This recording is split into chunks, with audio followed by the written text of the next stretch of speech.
Now then, people, good morning and welcome. Oh, it's good afternoon, isn't it? Although I think a few of us might have only just woke up and started to get ready for the day. Hope you are all doing well. We are here to talk about Illan Meslier, of course, and what that means for our transfer plans moving forward. Because as much as I've said up until this point that I felt that, the goalkeeper situation wasn't a matter of urgency enough for Leeds United to act in this transfer window after another. I mean, you could argue a trio of clangers in yesterday's game. I think it's something that does need addressing. I don't think who else better than to bring on than our resident goalkeeping expert, Mr. Joe B, and Paul as well to chat through this. Who'd have thought we'd have been doing an emergency goalkeeper stream getting gone? There are some stuff I want to share as well. Like, look, what I will say before we do get into this, there is the human aspect that we need to be wary of. That Illan Meslier is a young lad. He won't like what happened yesterday. He won't have enjoyed what happened yesterday. You don't need to further compound that, I guess, you could argue I'm being a hypocrite, but I'm talking about the football side. But there'll be no sort of like personal slurs. There'll be no attacking of him as an individual, as a human. But we, like I say, we'll be talking about performances and performances only, really, to be fair. Because, we can critique his performances, as Vic has put in the chat as well. So we will do that. Fark has said that, there is no rule that you cannot be dropped if my captain doesn't, deliver position. There's no way you stay in. I think we do need to see a decent performance from potentially Darlow on Saturday. I know it's only Harrogate. He probably won't maybe even get tested. But even if we don't bring in a new goalkeeper, I'd like us to. But even if we don't, I'd still like to see someone else given an opportunity in the next league game, if I'm being totally honest. Farker is backing him, Shock. I don't know what you expect. Thank you very much, Lord. I don't know what you expect from the manager, if I'm honest. I don't think a manager would come out and per se say he's terrible, I'm going to drop him now. I think that'd be stupid of the manager to do that. And if I'm honest, when you say he's backing him, what comments have you seen? I've not seen where he said Meslier is still the best in the league, Meslier is still my number one, etc. I actually saw some comments from a person at the press conference who'd said that this is the lowest they've seen Daniel Farker after a result. I forgot who that was. I think it was someone for Talk Sports. I'm not sure if he did actually back him, but hey ho, that's enough from me for the up to this point. Let's go over to Joe B first and foremost. Joe, I know you've done a video on your channel. You've already said, look, you can't defend the indefensible ultimately at this point, can you? Yeah. Just on the comment about the Daniel Farker's backing him. No, he's not. Do you really think he comes out and says no one is undroppable after that?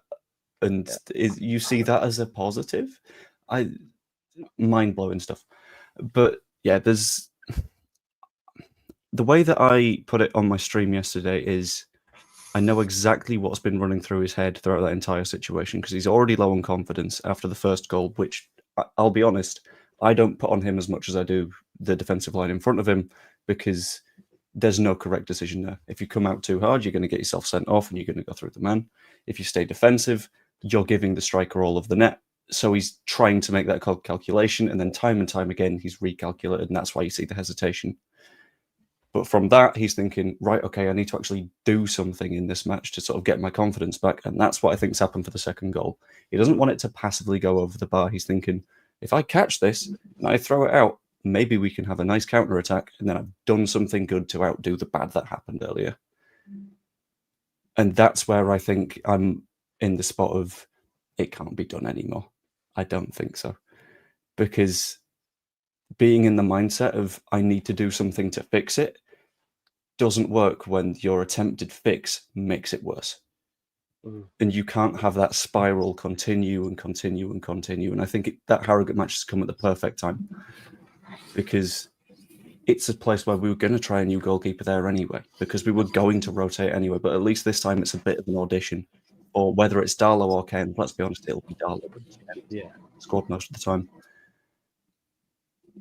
It's a good time to say, right, okay, Darlow, if you don't have a howler in this match, you're in. Well done. Yeah. If he does have a howler, then we've got a big problem. But if he doesn't, then that's the decision made, I think. Yeah. I think I agree with you as well. To be honest, I wasn't too critical of the first, if I'm being totally honest. I think it's just further compounded after the two. I mean, you could argue third one's not great either, to be honest. I almost feel like he just wants to. I know he's a goalkeeper and he should want to touch the ball, but I almost feel when these balls are floating in, he sometimes just stay where you are. You can't get everything. But, you know, and those that are saying that Farke was also critiquing the defence for the second, he's right to do so, by the way, because the striker was the only one jogging on the spot ready to put it in. I'm not trying to take any blame away from Elliot. It's solely his fault. But Farke is trying to take some of the pressure away from the goalkeeper, which he should be doing because he's his player. He's his man. You know, he's a human. He's got to work with him. You've got to take all these factors into consideration. What would the relationship be if he just turned around and went, Mellier's shite? Do you know what I mean? Like, it's just not... What if Leeds United can't get another goalkeeper? Or what if, you know, we have to rely on him again at some point? You would hope, you know, Darlow can do enough. This is the thing with Darlow. I know he's not been great in a Leeds United shirt, but he was Hull's number one, hence why we took him. And I do think, Vic, I'm a bit like you, where it says take the pressure off by dropping him, because we saw Big Sam do that, and it didn't actually go that bad, if we're being totally honest. I've even forgot the name of the goalie that came in. What was he called now? The guy was Joel Robles. Joel Robles, that's it. So yeah, so I think there is a case, and I would argue, what's his face? He's better than Joe Robles, Darlow, to be honest. You know, so I think there's a case for that. Also, I feel like the defence just don't trust him, and haven't trusted him for a while. I mean, we've all, Paul was seeing the images of Joe Rodon. I think Joe Rodon wanted a straightener with him, I think, after the howler that he'd made. Yeah, after when the attempted catch from the header that was going over the bar. Yeah. Usually what you would see is you would see the defence going over and going, grab him, pick him up. Let's go. Come on. It's no problems. They all just went like that. You could see it. Rodon's reaction was very, very, very telling for me. And we've had Firpo react like that before. Do you remember at Sunderland? Yeah. He just walked off, didn't he? He did, yeah. And the issue now is that we have to make a decision. Something needs to be done. We've gotten to the stage now where we have to make a change. And like Joe B said, the FA Cup game has come at the absolute perfect time, because it means we take him out of the firing line.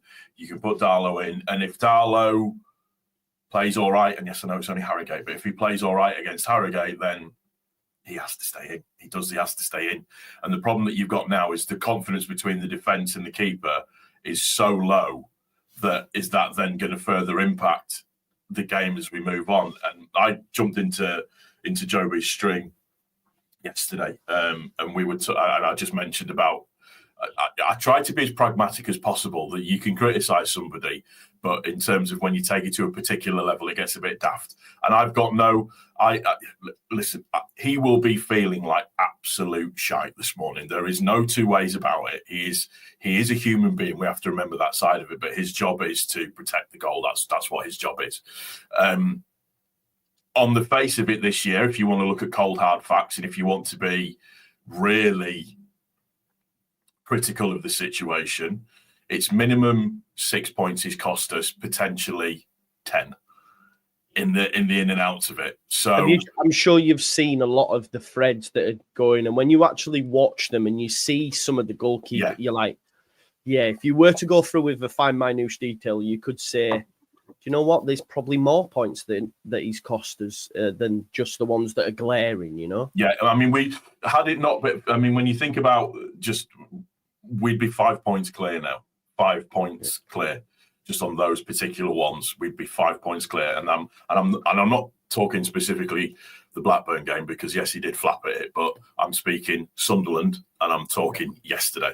Sunderland and yesterday in particular, that's a guaranteed 4 points that we're now worse off than where we are now.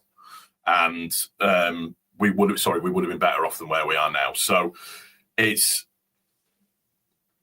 I feel sorry for him, because for no way do I think that he's doing it on purpose. No way do I think that he's doing it to sabotage or anything like that.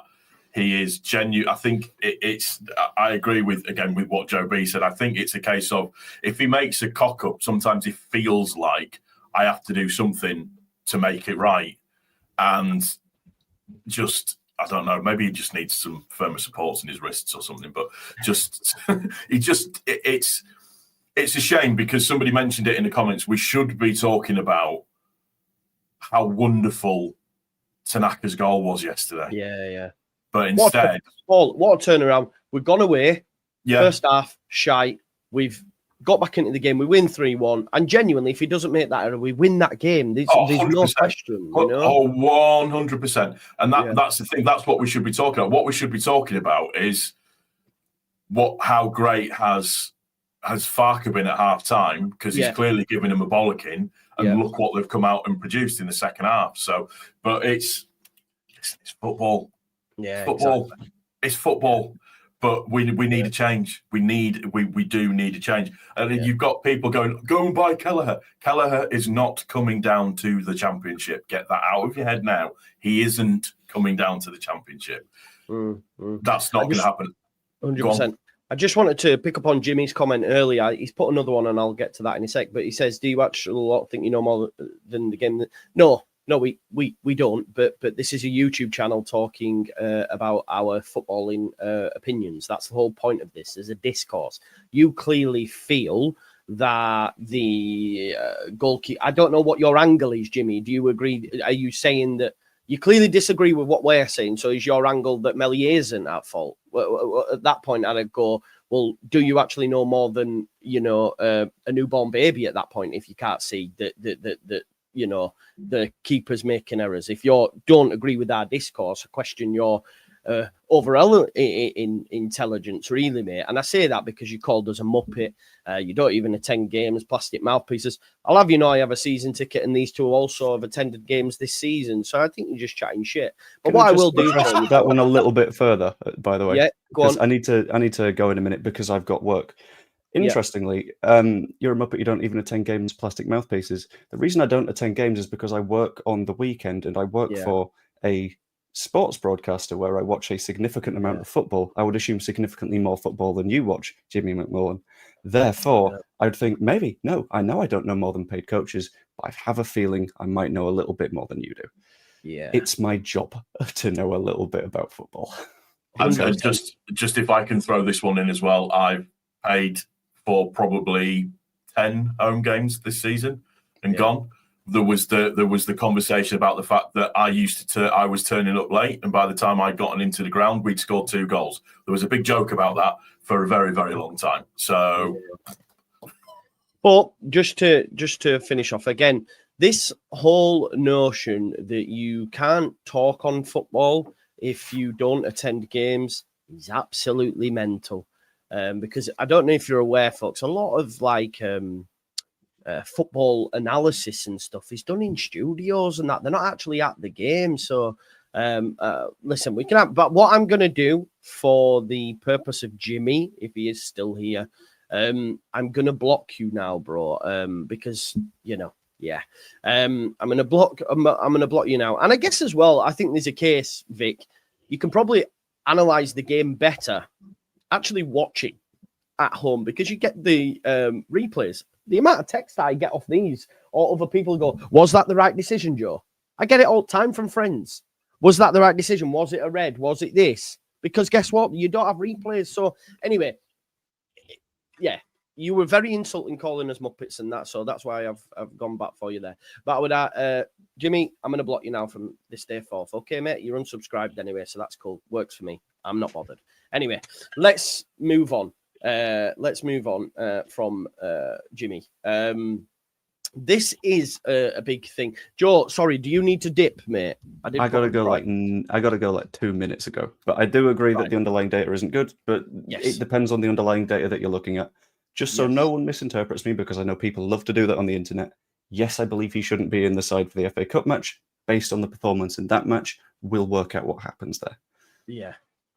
Cool. No, great. Anyway, I gotta go. Have a great stream. Yeah, thank you. Enjoy work, mate. Thank you. Enjoy the stream chat. Toodaloo. Yes. Big up. Thank you for that there. Joe has had to dip. I think this is a big thing, Paul, as well, because a guy who's now changed his name on Twitter to Melier Sufferer responded to one of my tweets showing this this data, and I wanted to bring it up. It is the expected goals you should have let in against what you've actually let in. So, like, we should have conceded around about 18.8. So you would argue, well, you conceded. But the difference is, look at the Burnley's keeper. They should have conceded 20 and have only conceded 9. And this is where we're getting to the point of, like, our goalkeeper isn't doing what he's supposed to be doing, is he really? Agreed. No, he isn't. And the thing that you've got to remember with Burnley is Trafford is a very, very good goalkeeper, but also as well the relationship between his two central, the relationship between him and his defence as a whole, but their central defence partnership is ridiculous.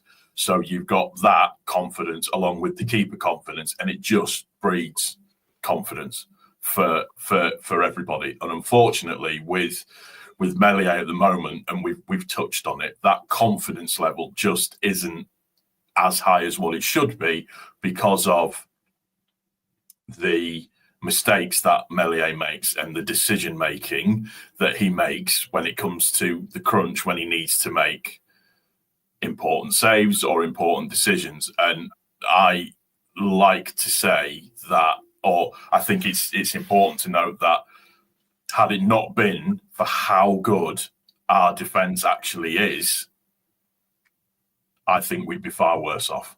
100%. I said, if we had a shit defence, if we had a shit defensive structure and we conceded a lot of chances, we actually concede the lowest in the league, by the way. But if we had a team that didn't do that, in terms of, when I say conceded, I don't mean actually conceded goals, conceded chances.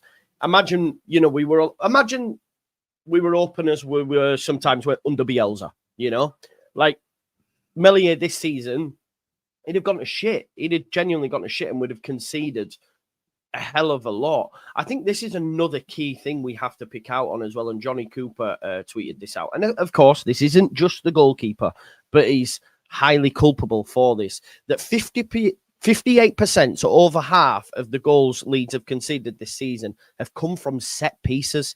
So we've faced 19 and conceded 11. That is the highest percentage of any side in England's top 4 tiers, not just in our league, in the country. That is so damning. Not only of, and look, no one's getting off here. Not only is that damning of the goalkeeper, it's damning of the defence, and it's also damning of the coaching team, I would argue, because they need to do something to arrest this, because that's not great at all to think that we are the worst from set plays, defensive them. It's so bad. Sorry, a comment came in. I was just looking. Yeah, it's so bad. Yeah, it's terrible. We need to be doing this. I don't know what it is. I mean, somebody's mentioned it in the comments, and it's something that I 100% agree with. Strauch is key to this defence. Absolutely key to this defence, and we really missed him yesterday. Really, in my humble opinion, we really missed him yesterday. We have to come away from this idea that Ampadu's better in defence, because he's not. He's not. Yeah, all right. He was part of a defensive lineup that did really well last season, but that Strouk and Rodon partnership is brilliant when it's working absolutely right.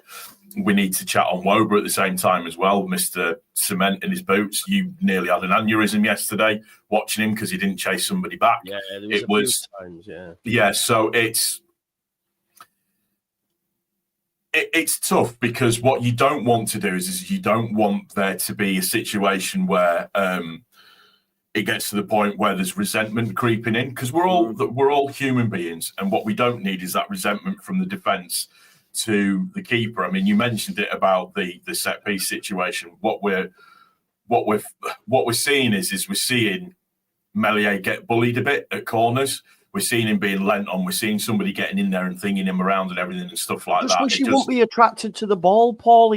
I get that's the keeper's job, but he goes for absolutely everything. He doesn't need to.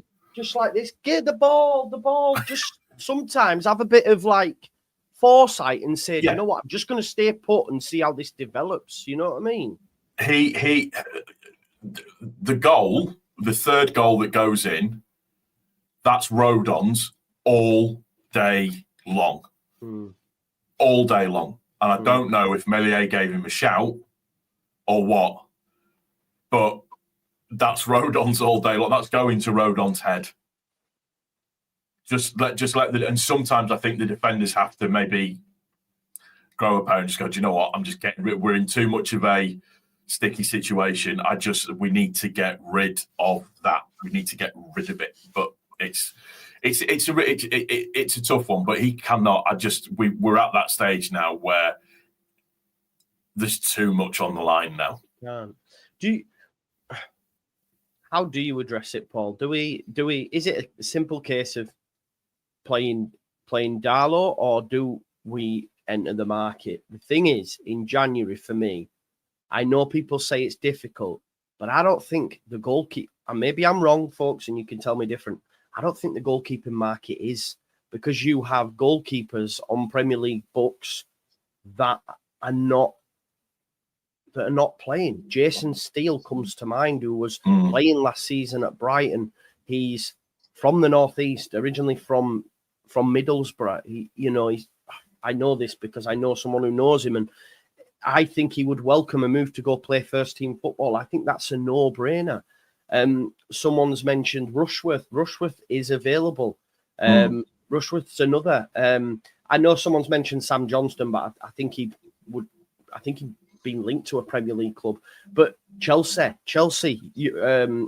Jorgensen, I think his name is. They brought a load of keepers. I don't think that's a hard market to get. I get a number 10, that'll be difficult.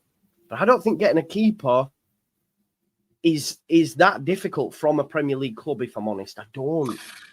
It's not. It really isn't. Do I think that we will get a keeper? 70% no, 30% yes. That's where I'm at with it.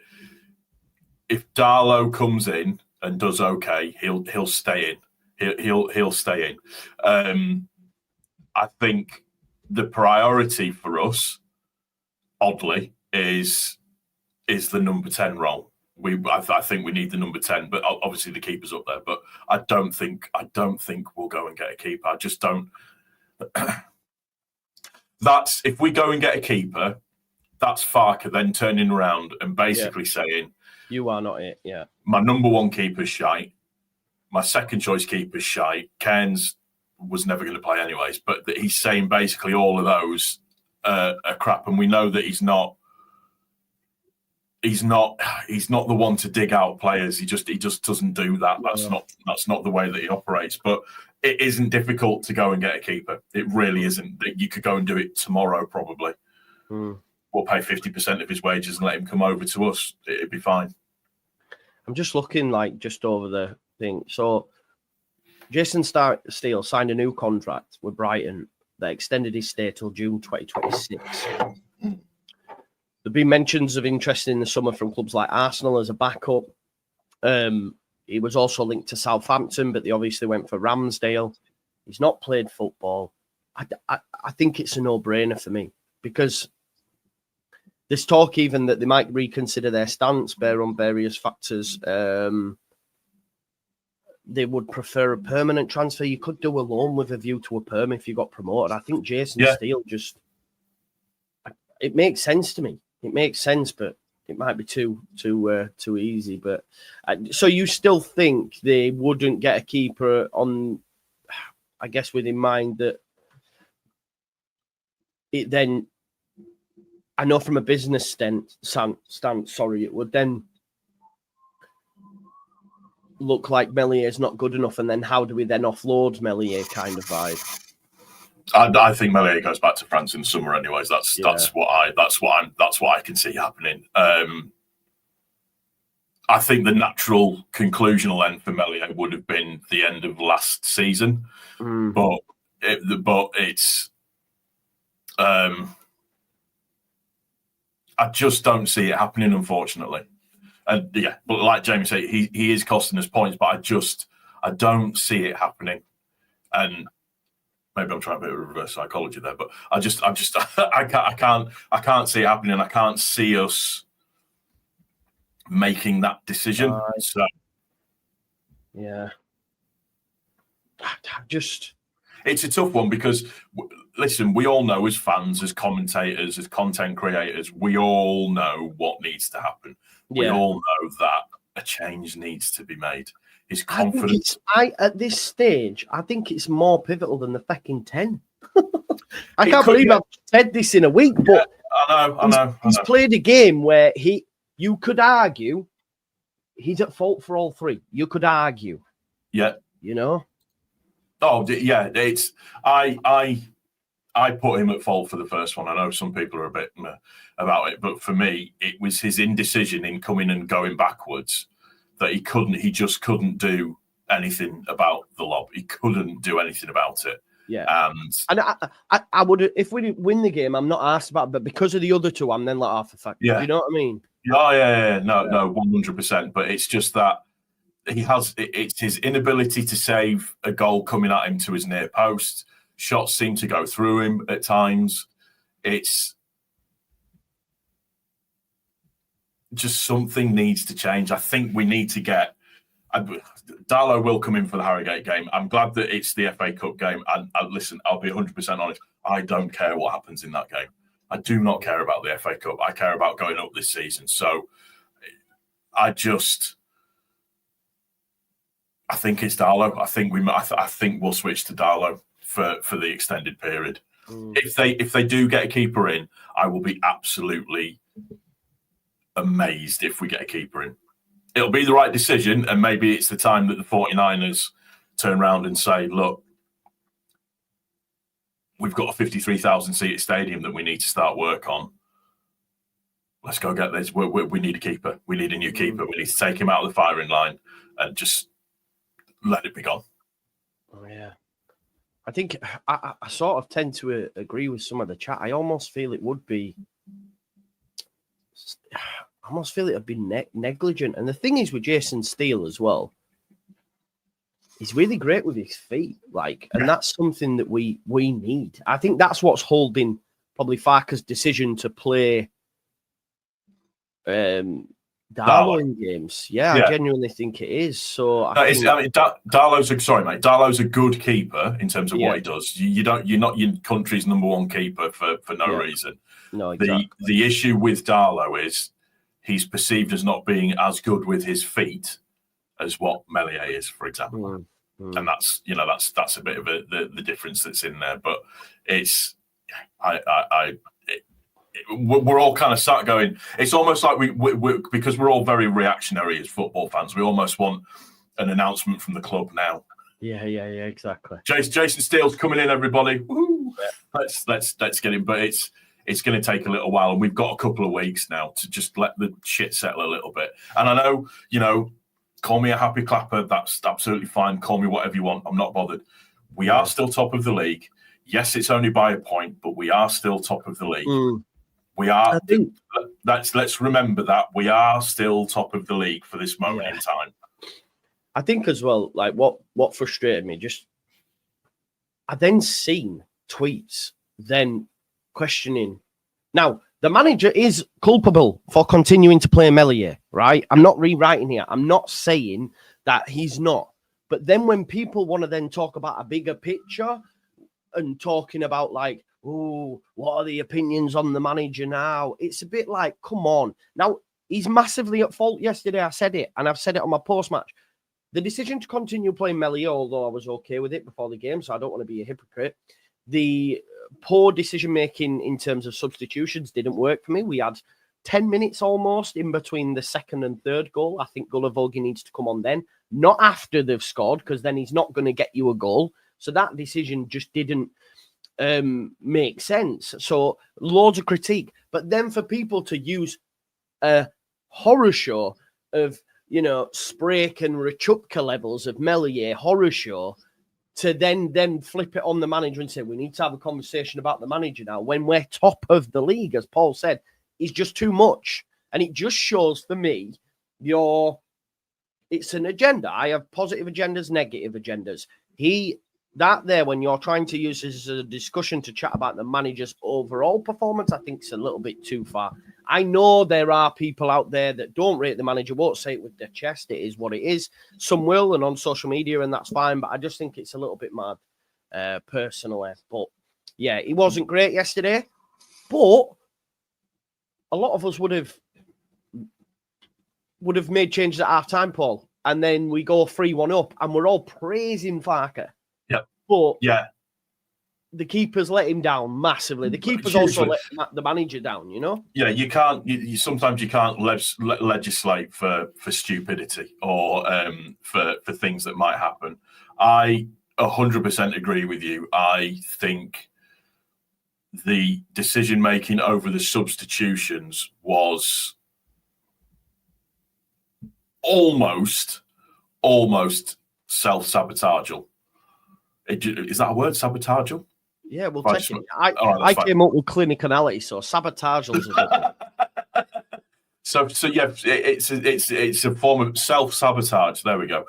So it's when that second goal goes in, that's when the substitutions need to be made for me. When that's not the period down or a little bit further over. I cannot believe he didn't bring Gilavogi on. I just can't. That not bringing him on was nearly as bad as the mess ups that Meslier makes, because we all know the way that it normally runs with us. When we're clean and clear with the game, he then brings on Gilavogi to come and just shore everything up and make sure everything's fine. And he didn't do that yesterday. We're all sat thinking, why? James was dead on his arse at one point towards the end of the game. I yesterday. agree. I thought he was dead against Blackburn as well. Oh yeah, he needs a rest. He's been absolutely slogged to death. And listen, we've all got to remember as well. It's what five games in 12 days we've played. Yeah, I think that's right. 5 games in 12 days. And the first team now get a week's rest, don't they? Because they're not going to be involved on Saturday. No, absolutely not. And it just, we're all just. I think we all need one big collective hug, a little bit of a woosah and a massage and everything, just to get everything. We're still going to be totally fine. We're still going to go. I think so. I'm not concerned. However, I mean that. I guess. Well, I said I have been so confident about Leeds getting promoted. I still am. But January will also play a big part in that, because if Leeds United don't do anything, we're already seeing Burnley have signed players. They brought back Ashley Barnes. I'm not too fussed, but he'll get the odd goal off the bench. He'll see games out. He'll hold the ball up, bring some others in to play. He's a proper shithouse. So he works for them. They've brought in a new right back from Norway to compete with Roberts. Boom. They're doing that. Sheffield United have been linked to, what's his face? Ben Brereton Diaz. I think he absolutely smashes this league like he did when he was at Blackburn. So we'll see what happens there. We can't rest on our laurels. We have to make sure we do. And if we don't, then that's when I'll go. We're being very what's the word? Risky. I would hope they would have learned. And for me, I'd be looking. I want a keeper. I want a 10. You could argue we need defensive backups really as well, because Vobel, you got Firpo still out. Byram's always injured. That's another one I want to talk about as well, because why hasn't he played Schmidt? Because yesterday was planned for me. It was like Byram always knew he was going to come on, because at half time he's warming up and everyone else is in the tunnel. So it almost felt pre-planned that it was like, Boba, you're going to give me 60 odd minutes, then you're going to come on Byram. And at that point we were actually losing still. So it was like, well, why don't you bring on Schmidt to who gives us more attacking prowess at that point? I'm not too sure, but yeah. It's a frustrating one, that one. It is, and I disagree with Jason. I don't think it's a personal issue with Schmidt. I think if I'm trying to be objective, I think he's struggling to settle in, and I think he's struggling to get to grips with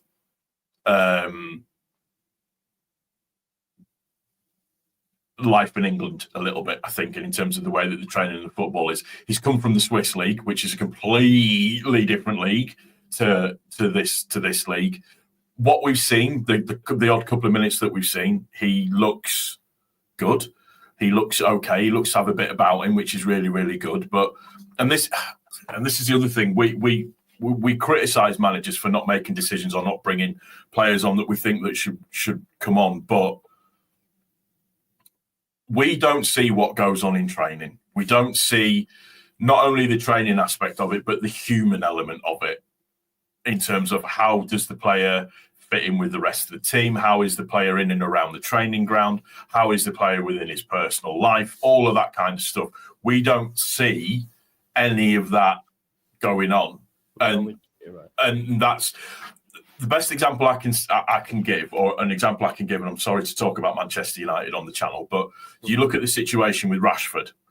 Every Man United fan would want Rashford starting a game because he's, hometown boy, etc., so on and so forth. He's a good player, this, that, and the other. But then it's come out in the news that he's actually a bit of a knobhead. He's he's got a bit of an attitude problem. He's got a bit of this, that, and the other, which is why Amarin's not playing him. Which I think there's a little bit of the same with potentially with Schmidt. I think he's good enough. I think he should get opportunities. And the problem is now is that we're reaching that stage of the season where you can't. It's almost like taking risks, isn't it? And do you take that risk? Yeah, it's true. That's a good point Joe makes there. Yeah, we've been linked to Omobama Delhi over the last 24 hours. Very good centre-back, was at Norwich, obviously went to Forest, hasn't been given a chance there. Of course, would be someone I'd like to come in at.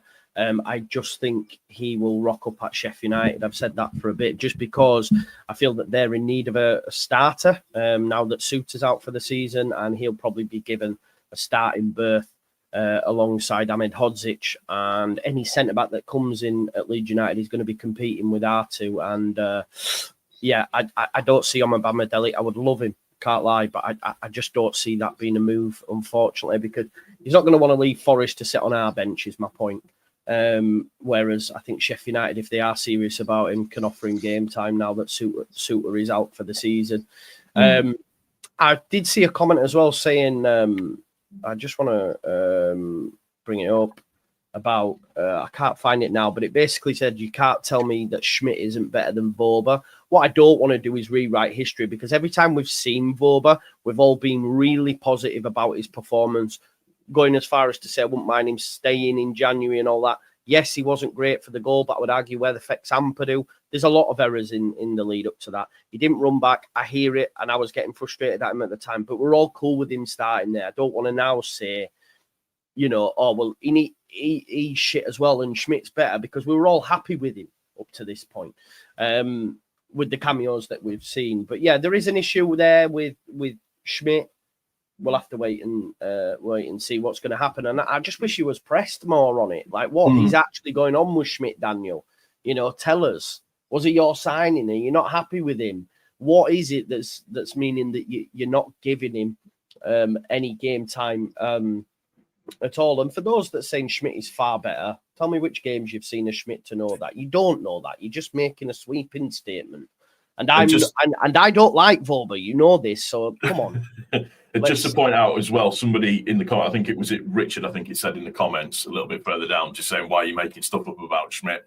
I'm not making stuff up about Schmidt. What I'm offering is an opinion as to potentially what could be going on. And somebody said about Tanaka coming in and that he's been absolutely fine. Everybody's different. Everybody's different in terms of how they adapt to situations. So I'm not saying that's the case. What I'm offering up is a potential for what's going on. Yeah. You can agree, you can disagree. No, exactly. You're just putting out a theory out there, but yeah. We'll have to wait and see. Yeah, that's true. This is true as well, especially on the counter. That's the only time where we look susceptible is on the counter, in it, because we play with such high fullbacks. You do expect them to make busting runs back, and I didn't see that from Boba. Zaya Veltman says, I feel bad for Melia, but this feels untenable. Yeah, exactly. On a human level, I feel bad. Listen, I felt like within the space anyway, I was one of the biggest backers until you can't back him. And I've been on his case for a bit now. But I've always said, I still think he's serviceable in the division. I still think he's fine. Yesterday, I was like, I've now changed my mind on that. He is not fine and needs to be replaced, because ultimately, had Leeds United not... And look, we can talk about even more errors, but if we hone down specifically on the glaring ones, Sunderland and Hull, we would have an extra 4 points, and we would now have a 5-point gap. That's the facts. That's how cold, hard facts are. The keeper doesn't make them errors. Leeds would have a 5-point gap. We'd all be chilling. We'd be getting the cigars out saying, do you know what? 5 points is sound. It'd actually be almost 6 because of the goal difference. So you'd be going, we've got 6 points. We've got 2 games. We're not going to lose that many now. We're cool, man. We just got to keep doing bits. Can drop the odd draw here and there. So he's caused that. The keeper has caused that for me. So this is where I agree with what you're saying. It has become untenable. And he can't play him. He can't. Not even that.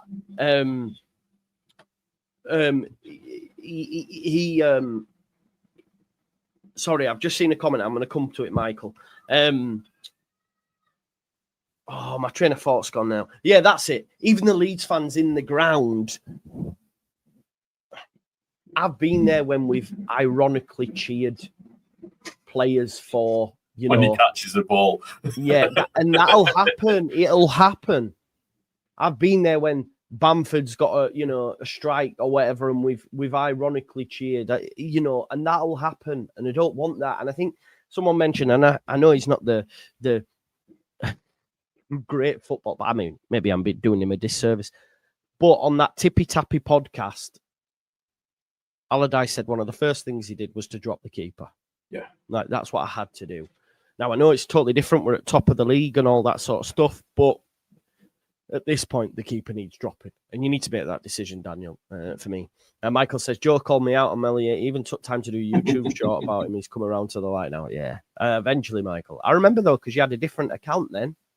Was that you who was griefing me all the time and that? You've let yourself... You weren't called Michael Pollard then. You were offering me out and that. I remember you were saying you knew where I lived and stuff. Is that you? Because now you've outed yourself. Because you didn't have that name before when that YouTube short. Because I remember you were hounding me saying you were going to come to my house and that. Is that you? Because now I know your name. So, chat shit, get bang, Michael Pollard. I'll be seeing you, bro.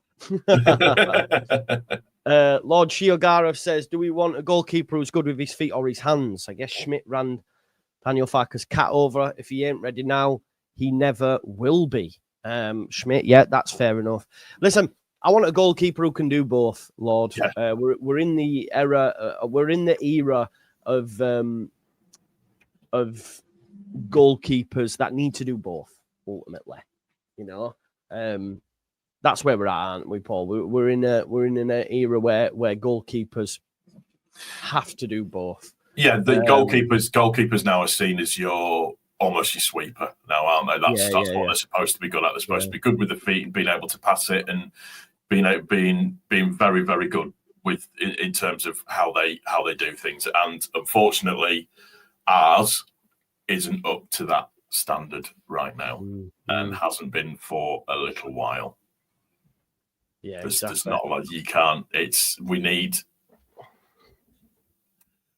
We need changes. We do. We need changes. Farke needs to. This is where Farke needs to earn his money, isn't it? This is the point where he has to make the decision of what he's going to do to make it right, basically. Yeah.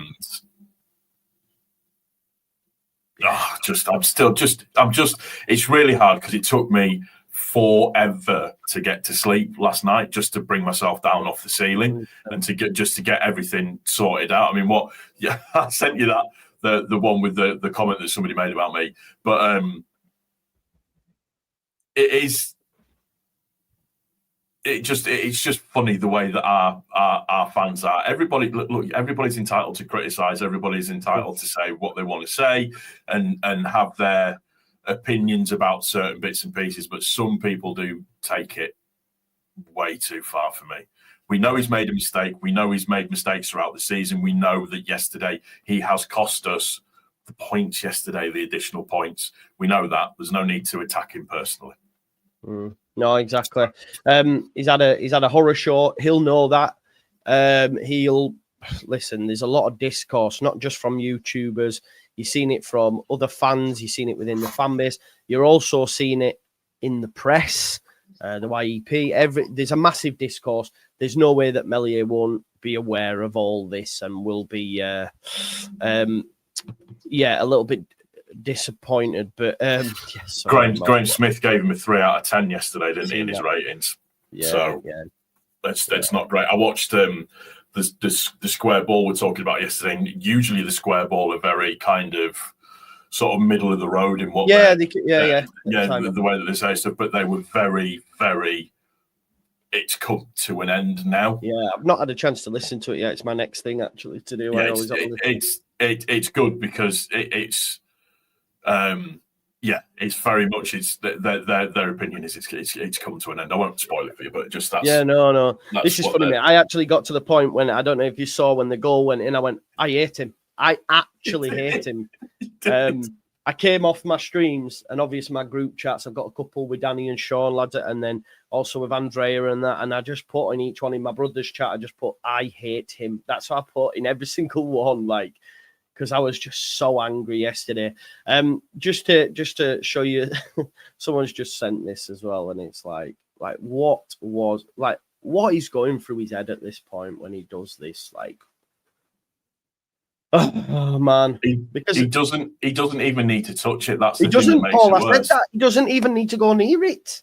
No, he doesn't even need to go near it. Zaya said, "Be it mentals, trust or otherwise, Mellier's run out of capital in the team. Yeah, we're top, but exactly. This is the fact. I've mentioned it. Think of all the teams we've come up against. Zetterstrom, decent keeper. Pears at Blackburn, I don't even rate, but he'd be better. Yeah. There's keepers within this league that I look at and I go, yeah, Palmer at West Brom, they'd all do a better job. And we'd actually, like I said, we would have a bigger gap. You can go through all the way back to the Portsmouth game where you go, do you know what? That's not great. Do you know what? That's not great. We need to address it. I definitely 100%. Yeah, I don't hate Meslier, the player. I hate Meslier, the goalkeeper for Leeds United. That's a good clarification. There you go. Yeah, I think that's where we're at. We'll come again, won't we? We'll come again. It is what it is, Paul. I listen. We still go up as far as I'm concerned. We've just had a bit of a bad couple of games. Yeah. But listen, we hold ourselves in such high regard, or we hold ourselves to such a high standard. Yeah. That when you look at it on the face of it, the 5 games in 12 days, we've gotten 11 points from 15, and we've not lost the game. So that's the positive that I take. I saw that crazy stat actually, and again we lost more points, 4 points. From winning positions in the last 2 games than we had in the whole of 2024. Yeah. That's mad, isn't it? So normally we don't do this, we don't. And again, I know people say, no, happy clapper and this, that, and other, that's fine. But it's, we should have won yesterday. No ifs, ands, and buts about it. We should have won the Blackburn game as well. We should be far more further forward than where we, or at least 4 more points further forward than where we are now. But we are where we are. We're still top of the league. We've just got to just get it out your system. Just get it out your system. Maybe this is the wobble that we were waiting for that was going to happen to us. And that's the wobble done. And then fuck it, we go and win every single game for the rest of the season. Yeah, 100%. Who knows? We have had a super chat in. Mark says Schmidt was from the Austrian league, Swiss league, mate. Swiss. But yeah, same sort of vibe. It was a roll of the dice. He is a body when needed. It was either Nonto or Martin. He is a body. We have to just accept there are squad players, Max. Fair enough. But I just don't think he's been given an opportunity at this point, especially when you consider all the injuries and issues we've had. But that'll be for another day. Listen, folks, I'll be back this evening for the final word. So make sure you join me for that. I just wanted to do a stream this morning and to discuss the Meslier situation. No doubt we'll touch on it some more on the final word. At least the Liverpool-Man United game's not being called off. That's been confirmed to go ahead. So I'm happy because I get to watch Liverpool dunk all over Manchester United. So that'll be fun. And then I'll see you this evening. Paul, have you got anything coming out over on Leeds? I did obviously my review video yesterday. I'm going to probably do a video just in terms of Meslier in a couple of days' time once we've all calmed down. So we can be a little bit more hindsightful with it all. But yeah, no, just keep watching. The short form content's doing really well on the channel as usual. So I'm very happy at the moment with the way that the channel's going.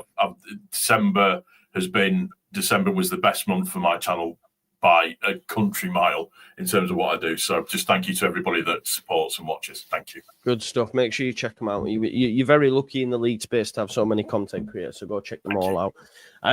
Thanks everyone for tuning in. And I'll see you this evening. Peace out, folks. Have a good day. Bye now. Take care.